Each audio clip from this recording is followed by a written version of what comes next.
ಎಲ್ಲ ಕೂಲಿಕಾರರು, ಪೌರ ಕಾರ್ಮಿಕರು, ಅಲ್ಲಿ ನೀರಿಲ್ಲ, ಶೌಚಾಲಯ ಇಲ್ಲ, ಸ್ವಚ್ಛತೆ ಇಲ್ಲ, ಈ ರೀತಿ ಕ್ಲೀನ್ ಮಾಡೋರಿಲ್ಲ, ಅದು ನೈರ್ಮಲ್ಯ ಕಾಪಾಡೋರಿಲ್ಲ. ಇಂಥ ಸ್ಥಿತಿಲಿ ನೀವು ಮುಖ್ಯಮಂತ್ರಿಗಳ ಬಲಗೈ ಬಂಟ ಬೇರೆ, ರೈಟ್ ಬಂಟ ಅಂತಿರೋ ಅಥವಾ ರೈಟ್ ಏನೋ ಗೊತ್ತಿಲ್ಲ. ಯಾವಾಗಲೂ ಮುಖ್ಯಮಂತ್ರಿಗಳು ನೀವು ಹೇಳ್ದಂಗೆ ಕೇಳ್ತಾರೆ ಅಂತಿದೆ, ಪಕ್ಕದಲ್ಲೇ ಇರ್ತೀರಿ. ನಿಮಗಿರೋ ಖಾತೆ ಯಶಸ್ವಿಯಾಗಿ ಮಾಡ್ತಾಯಿದ್ದೀರಿ. ಈ ಸ್ಲಮ್ಗಳ ಬಗ್ಗೆ ಯಾಕೆ ಗಮನ ಹರಿಸಿಲ್ಲ? ಯಾರು ಮಾಡ್ಬೇಕು ಅದನ್ನು? ಎಷ್ಟು ದಿವಸ ಬೇಕು ಹಣ ಬಿಡುಗಡೆ ಮಾಡೋಕ್ಕೆ? 1 ವರ್ಷ ಆಯಿತು. 1 ವರ್ಷದಿಂದ ಇದುವರೆಗೂ ಕೂಡ ಅವ್ರು ಹೆಂಗೆ ವಾಸ ಮಾಡಬೇಕು, ಒಂದು ಪರಿಸ್ಥಿತಿ, ಅವ್ರ ಮಕ್ಕಳ ಗತಿ ಏನು, ಅವ್ರು ಶಿಕ್ಷಣ ಕೊಡೋದು ಹೆಂಗೆ ಆ ಮಕ್ಕಳಿಗೆ? ಸ್ಲಮ್ಮಲ್ಲಿ ವಾಸ ಮಾಡ್ತಕ್ಕಂಥವ್ರ ಬಗ್ಗೆ, ಬಡವ್ರ ಬಗ್ಗೆ ಅಪಾರ ಕನಿಕರ ನಿಮಗೆ, ಭಾಳ ಕನಿಕರ ಇದೆ, ಮಾನವೀಯತೆ ಇದೆ. ಅಲ್ಲಿ ಓದ್ತಾ ಇರ್ತಕ್ಕಂಥ ಮಕ್ಕಳ ಬರೀ ಬಗ್ಗೆ ನಿಮ್ಗೆ ಇವತ್ತಿನವರೆಗೂ ಒಂದು ಹಣ ಕೊಟ್ಟು ಸ್ಥಳೀಯ ಪ್ರಾಧಿಕಾರಗಳಿಗೆ ವರ್ಗಾವಣೆ ಮಾಡಿ ಒಂದ್ಸರಿ ಹಣ ಕೊಟ್ಟು ವರ್ಗಾವಣೆ ಮಾಡಿಬಿಡಿ. ನೀವು ಅವ್ರು ಮಾಡ್ಕೊಂಡು ಹೋಗ್ತಾರೆ. ಅದನ್ನು ದಯವಿಟ್ಟು ಹೇಳಿ, ಯಾವತ್ತು ಹಣ ಕೊಡ್ತೀರಿ, ಯಾವತ್ತು ಅದನ್ನು ಸರಿ ಮಾಡಿಕೊಡ್ತೀರಿ, ಯಾವತ್ತು ಅದನ್ನು ಹ್ಯಾಂಡ್ ಓವರ್ ಮಾಡ್ತೀರಿ. ನೀವು ಮಾಡಿಕೊಟ್ಬಿಟ್ರೆ ನಾನೇ ನಿಂತು ಅದನ್ನು ಸ್ಥಳೀಯ ಪ್ರಾಧಿಕಾರಗಳಿಗೆ ವರ್ಗಾವಣೆ ಮಾಡಿಸ್ಕೊಟ್ಬಿಡ್ತೀನಿ. ಸನ್ಮಾನ್ಯ ಸಚಿವರು ಹೇಳಬೇಕು ಉತ್ತರನ. ಸನ್ಮಾನ್ಯ ಅಧ್ಯಕ್ಷರೇ, ಸದಸ್ಯರು ಆಲ್ರೆಡಿ ಉತ್ತರನ ನಾನು ನೀಡಾಗಿದೆ. ಅವರಿಗೆ ಸದಸ್ಯರು ಹೇಳಂಗೆ 9 ಇಲ್ಲ, ಟೋಟಲ್ 11 ಸ್ಲಮ್ ಇರೋದು. ಟೋಟಲ್ 11 ಸ್ಲಮ್ ನಮ್ಮ ಕ್ಷೇತ್ರದಲ್ಲಿ 11 ಸ್ಲಮ್ ಬರ್ತದೆ.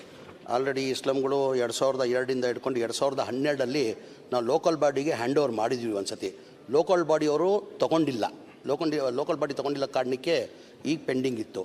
ತಾವು ಮೊನ್ನೆ 1 ವರ್ಷ ಹಿಂದೆ ತಾವು ನಾನು ಎಲ್ಲ ಇಬ್ಬರು ಸೇರಿ ಒಂದು ಮೀಟಿಂಗ್ ಮಾಡಿದ್ದೀವಿ.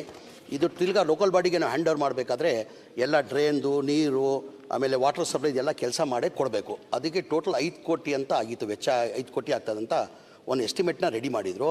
ಆ ಪ್ರಪೋಸಲ್ ನಾನು FD ಕಳಿಸಿದೆ. ನಾನು FD ಅವರು ಆಗಲ್ಲ ಅಂತ ಹೇಳ್ಬಿಟ್ಟು ರಿಜೆಕ್ಟ್ ಮಾಡಿದರು. ತಿರ್ಗಾ FDಗೆ ನಾನು ಕಳಿಸಿದ್ದೀನಿ, ಇಲ್ಲ ಇದು ಮಾಡಲೇಬೇಕಾಗ್ತದೆ ಅಂತ ಹೇಳ್ಬಿಟ್ಟಿಗೆ ನಮ್ಮ ಇಂಟ್ರೆಸ್ಟ್ ಅಮೌಂಟಲ್ಲಿ ಕೊಡಿ ಪರ್ಮಿಷನ್ ಅಂತ ಕೇಳಿದ್ದೀನಿ. FDಯಲ್ಲಿ ಅಪ್ರೂವ್ ಮಾಡ್ತಾರೆ. ಅಪ್ರೂವ್ ಮಾಡಿದ್ರೆ ಒಂದು 5 ಕೋಟಿಯನ್ನು ಬಿಡುಗಡೆ ಮಾಡಿ ಕೆಲಸನ ಶುರು ಮಾಡಿ 1 ವರ್ಷ ಒಳಗಡೆ ನಿಮ್ಮ ಕ್ಷೇತ್ರದ ನೀವು ಭಾಳ ವರ್ಷ 1 ವರ್ಷದಿಂದ ಕೇಳ್ತಾ ಬಂದಿದ್ದೀರಾ ನೀವು. ಈ 1 ವರ್ಷದಲ್ಲಿ ಈ ಕಂಪ್ಲೀಟ್ ಮಾಡಿ ನಾನು ಲೋಕಲ್ ಬಾಡಿಗೆ ಹ್ಯಾಂಡ್ ಓವರ್ ಮಾಡಿದೆ. 5 ಕೋಟಿ ಈಗ 10 ಕೋಟಿ ಅಂತ ಇದ್ರಿ ನೀವು. ಮುಂಚೆ ನನಗೆ 5 ಕೋಟಿನೇ ಅಂತ ಕೇಳಿದ್ದು, ತಾವು 5 ಕೋಟಿ ಅಂತ ಕೇಳಿದ್ರಿ. ನಾನು 5 ಕೋಟಿ ಅಪ್ರೂವ್ ಮಾಡಿ ನಾನು FD ಕಳಿಸಿದ್ದೀನಿ. ನಾನು FDಯಲ್ಲಿ ಆಗಲ್ಲ ಅಂದಿದ್ದ ಕಾರಣಕ್ಕೆ ತಿರ್ಗಾ ನಮ್ಮ ಇಂಟ್ರೆಸ್ಟ್ ಅಮೌಂಟ್ ಇತ್ತು, ಸ್ಲಮ್ ಬೋರ್ಡ್ ಇಂಟ್ರೆಸ್ಟ್ ಅಮೌಂಟ್ ಅಧ್ಯಕ್ಷೆ, ಅದಲ್ಲಿ ಮಾಡುವಂಥ ಪ್ರಪೋಸಲ್ ನಾನು ಕಳಿಸಿದ್ದೀನಿ. ಅದಲ್ಲಿ ಮಾಡಿಕೊಡ್ತೀನಿ. ಈಗ 10 ಕೋಟಿ ಅಂತ ಇದ್ದರೆ ಅದು ಹೆಚ್ಚಾದರೂ ನಾನು ಮಾಡಿಕೊಡ್ತೀನಿ. ಮಾಡಬೇಕಿದು. ಇದು ನಿಮ್ಮ ಕ್ಷೇತ್ರದಲ್ಲಿಲ್ಲ, ಇಡೀ ರಾಜ್ಯದಲ್ಲಿ ಈ ಸಮಸ್ಯೆಗಳಿದೆ. ನೀವು ಹೇಳ್ದಂಗೆ ಇಡೀ ರಾಜ್ಯದಲ್ಲಿ ಈ ಸಮಸ್ಯೆಗಳಿದೆ. ಸ್ಲಮ್ ಬೋರ್ಡ್ದು ನಾವು ಕಂಪ್ಲೀಟ್ ಮಾಡಿ ಲೋಕಲ್ ಬಾಡಿಗೆ ಹ್ಯಾಂಡ್ ಓವರ್ ಮಾಡಿಕೊಂಡ್ರೆ ಅವ್ರಾಗ ಅವ್ರು ಮೇಂಟೈನ್ ಮಾಡ್ಕೊಂಡು ಹೋಗ್ತಾರೆ. ರಾಜ್ಯದಲ್ಲಿ ಕಾರಣ ಅಂದರೆ ಗೌಡ್ರೆ ಹೇಳಿ ನಾನು ಸದಸ್ಯರೇ, ಕಾರಣ ಅಂದರೆ ಏನಾಗಿದೆ, ನಮ್ಮ ಸ್ಲಮ್ ಬೋರ್ಡ್ ಡೆವಲಪ್ಮೆಂಟ್ ನೀವು ನೋಡಿರ್ಬೋದು, 50 ಕೋಟಿ ಮೇಲೆ ಕೊಡಲ್ಲ. ಯಾವುದನ್ನ ಸರ್ಕಾರ ಇರಲಿ, BJP ಸರ್ಕಾರ ಇರಲಿ, ಕಾಂಗ್ರೆಸ್ ಸರ್ಕಾರ ಇರಲಿ, ಜನತಾದ ಸರ್ಕಾರ ಇರಲಿ, 50 ಕೋಟಿ ಮೇಲೆ ಸ್ಲಮ್ ಡೆವಲಪ್ಮೆಂಟ್ ಅಂತ ವರ್ಷಕ್ಕೆ ಬಜೆಟಲ್ಲಿ ಕೊಡಲ್ಲ. ಆಗ ಸ್ಲಮ್ ನಮ್ಮದು 480 ಸ್ಲಮ್ ಇದೆ, 4000 ಚಿಲ್ಲರೆ ಸ್ಲಮ್ಗಳವೆ ಇಡೀ ರಾಜ್ಯದಲ್ಲಿ. 50 ಕೋಟಿಯಲ್ಲಿ ಏನು ಮಾಡೋಕ್ಕೆ ಸಾಧ್ಯ? ಹಾಗೆ ಮಾನ್ಯ ಮುಖ್ಯಮಂತ್ರಿಗೆ ನಾನು ಕೇಳ್ಕೊಂಡಿದ್ದೀನಿ, ದಯಮಾಡಿ ನನಗೆ ಸಪ್ಲಿಮೆಂಟ್ರಿ ಬಜೆಟ್ ಅಲ್ಲಾದರೂ ಒಂದು 500 ಕೋಟಿ ಕೊಟ್ಟರೆ ಈ ಥರ ಸಮಸ್ಯೆ ಭಾಳ ಡಿಸ್ಟಿಕಲ್ಲಿದೆ. ಆ ಸಮಸ್ಯೆ ಅದು ಬಗೆಹರಿಸೋ ಅಂತ ಮಾನ್ಯ ಮುಖ್ಯಮಂತ್ರಿ ಗಮನಿಸಿದ್ದೀನಿ. ಇದು ಮಾತ್ರ ನಾನು ಈ ಕೆಲಸನ ನಿಮ್ಗೆ ಮಾಡಿಕೊಡ್ತೀನಿ. ಓಕೆ, ಒಂದು ನಿಮಿಷ ಸಚಿವರೇ, ನಿಮಗೆ ಕಳಕಳಿ ಇದೆ, ಇಲ್ಲ ಅಂತ ಹೇಳ್ತಿಲ್ಲ. 15 ವರ್ಷಗಳಿಂದ ಈ ಪರಿಸ್ಥಿತಿ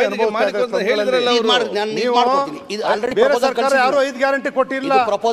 ಗ್ಯಾರಂಟಿ ಕೊಡಿ ಅವ್ರಿಗೆ, ಶಿಕ್ಷಣದೆಲ್ಲ ಸ್ಲಮ್ಗಳಲ್ಲಿ. ಅಧ್ಯಕ್ಷರೇ, ನಿಮಗೂ ಗೊತ್ತಿದೆ ಅಧ್ಯಕ್ಷರೇ ಸ್ಲಮ್ಗಳ ಪರಿಸ್ಥಿತಿ. ಯಾವ ದಸರಾ ಬಂದಿದೆ, ಈಗ